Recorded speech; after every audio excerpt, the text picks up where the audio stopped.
When Jesus had finished saying all these things, he said to his disciples, "As you know, the Passover is 2 days away, and the Son of Man will be handed over to be crucified." Then the chief priests and the elders of the people assembled in the palace of the high priest, whose name was Caiaphas, and they schemed to arrest Jesus secretly and kill him. Then one of the 12, the one called Judas Iscariot, went to the chief priests and asked, "What are you willing to give me if I deliver him over to you?" So they counted out for him 30 pieces of silver. When evening came, Jesus was reclining at the table with the 12, and while they were eating, he said, "Truly I tell you, one of you will betray me." They were very sad and began to say to him one after the other, "Surely you don't mean me, Lord?" Jesus replied, "The one who has dipped his hand into the bowl with me will betray me. The Son of Man will go just as it is written about him. But woe to that man who betrays the Son of Man. It would be better for him if he had not been born." Then Judas, the one who would betray him, said, "Surely you don't mean me, Rabbi?" Jesus answered, "You have said so."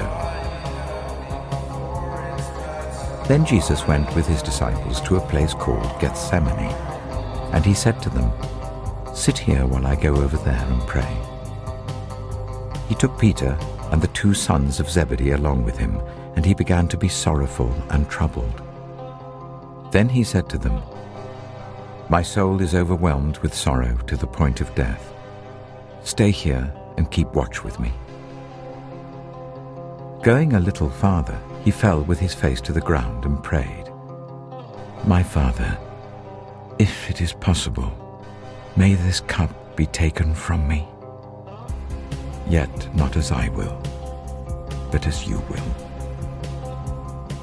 While he was still speaking, Judas, one of the 12, arrived. With him was a large crowd armed with swords and clubs sent from the chief priests and the elders of the people. Now the betrayer had arranged a signal with them. "The one I kiss is the man. Arrest him." Going at once to Jesus, Judas said, "Greetings, Rabbi," and kissed him. Jesus replied, "Do what you came for, friend." Then the men stepped forward, seized Jesus, and arrested him. The chief priests and the whole Sanhedrin were looking for false evidence against Jesus so that they could put him to death. But they did not find any, though many false witnesses came forward. Finally, 2 came forward and declared, "This fellow said, 'I am able to destroy the temple of God and rebuild it in 3 days.'" Then the high priest stood up and said to Jesus, "Are you not going to answer? What is this testimony that these men are bringing against you?" But Jesus remained silent. The high priest said to him, "I charge you under oath by the living God. Tell us if you are the Messiah, the Son of God." "You have said so," Jesus replied. "But I say to all of you, from now on you will see the Son of Man sitting at the right hand of the Mighty One and coming on the clouds of heaven."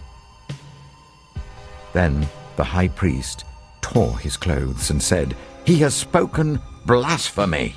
Why do we need any more witnesses? Look, now you have heard the blasphemy. What do you think?" "He is worthy of death," they answered. Then they spat in his face and struck him with their fists.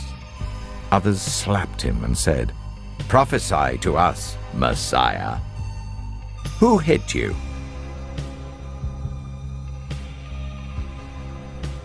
From noon until 3 in the afternoon, darkness came over all the land.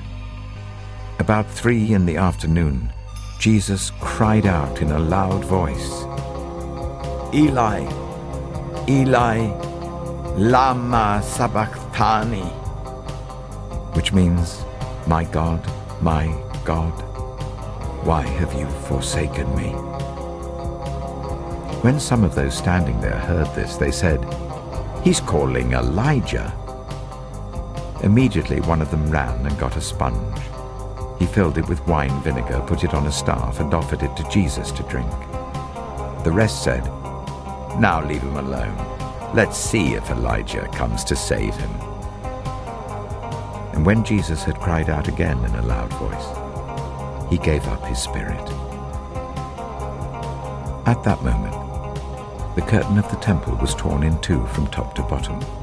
The earth shook, the rocks split, and the tombs broke open. The bodies of many holy people who had died were raised to life. They came out of the tombs after Jesus' resurrection and went into the holy city and appeared to many people. When the centurion and those with him who were guarding Jesus saw the earthquake and all that had happened, they were terrified and exclaimed, "Surely he was the Son of God."